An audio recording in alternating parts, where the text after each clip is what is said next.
जा रहे हैं सर, बिहार की गद्दी को उन्होंने छोड़ दिया। चौंकाने वाला फैसला सर ये।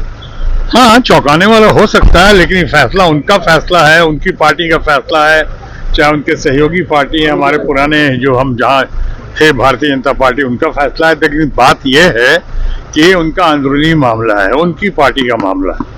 मैं बेगानी शादी में अब्दुल्ला दीवाना नहीं बनना चाहता हूँ। मैं टीएमसी में हूँ, मैं ममता जी की बात कर सकता हूँ, ममता जी के साथ हूँ, और मैं किसी और पार्टी के मामले में खासकर अभी क्या हो रहा है उसको ऑब्जर्व कर सकता हूँ, देख सकता हूँ, लेकिन इस मामले में अभी मैं कुछ कह नहीं सकता, मेरे लिए उचित भी नहीं है। राबड़ी देवी ने कहा कि बीजेपी की ये साजिश है, स्क्रिप्ट लिखा गया था पहले जिसमें नीतीश कुमार को दिल्ली भेजा गया, कहे नहीं है।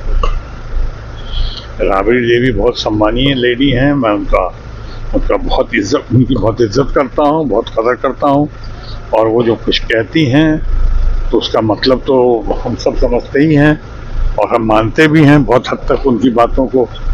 तो लेकिन फिर भी मेरा इस वक्त कुछ कहना ज़्यादा ठीक नहीं होगा, और अब तो राज्यसभा चले ही गए, क्योंकि देखिए इसके अलावा भी नीतीश बाबू भी हमारे अच्छे दोस्त रहे हैं, लालू जी के परिवार से भी हमारे बहुत घनिष्ठता रही है। तो इस मामले में उनका अपना अंदरूनी मामला है कि इसके अंदर और क्या चाल है या साजिश है या राजनीति है, ये तो थोड़े आने वाले दिनों में ही पता चलेगा। जो आप लोग सोच रहे हैं, जो आप लोग जो कह रहे हैं, वो कैसा रंग दिखाता है या कैसी बातें होती हैं, अभी थोड़े दिनों में पता चलेगा। लेकिन तब तक तो मैं कुछ कहूँ ये ठीक नहीं होगा। सम्राट चौधरी ने कहा है कि ममता बनर्जी ने जो महिलाओं का अपमान किया, बंगाल में सर ममता बनर्जी पर अपमान करने का आरोप लगाया गया।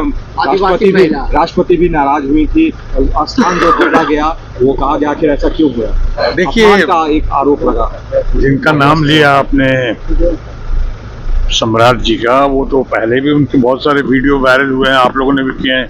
जिस तरह से उन्होंने खुद अपमानजनक बातें की थी नीतीश बाबू के बारे में, क्या क्या नहीं कहा था उन्होंने नीतीश बाबू के बारे में, चाहे उनके लोगों ने भी क्या क्या नहीं कहा।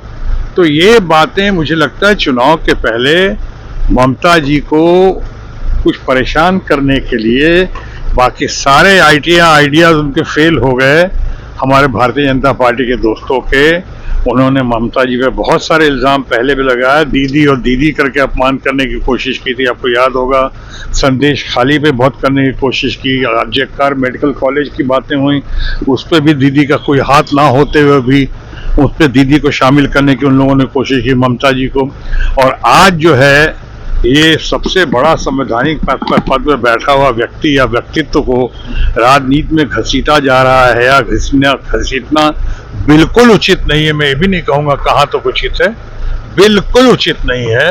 वो सबसे ज़्यादा संवैधानिक पद पे हैं, उनसे क्या उन्होंने क्या कहा या उनसे क्या कहलवाया गया और क्यों कहलवाया गया, ये हम सब समझ सकते हैं। ये चुनाव की घड़ी है और परेशान करने के लिए हर तरफ भारतीय जनता पार्टी के दोस्तों की और हमारे इलेक्शन कमीशन की हर तरह से हार हो रही है, हर तरह से वो वही दब रहे हैं, उनको जिस तरह से फेल हो रहे हैं, रादर जिस तरह से वो SIR का मामला हो या हमारे जो इलेक्शन कमीशन या इलेक्शन कमिश्नर का मामला हो, ये सारा मामला गड़बड़ जा रहा है।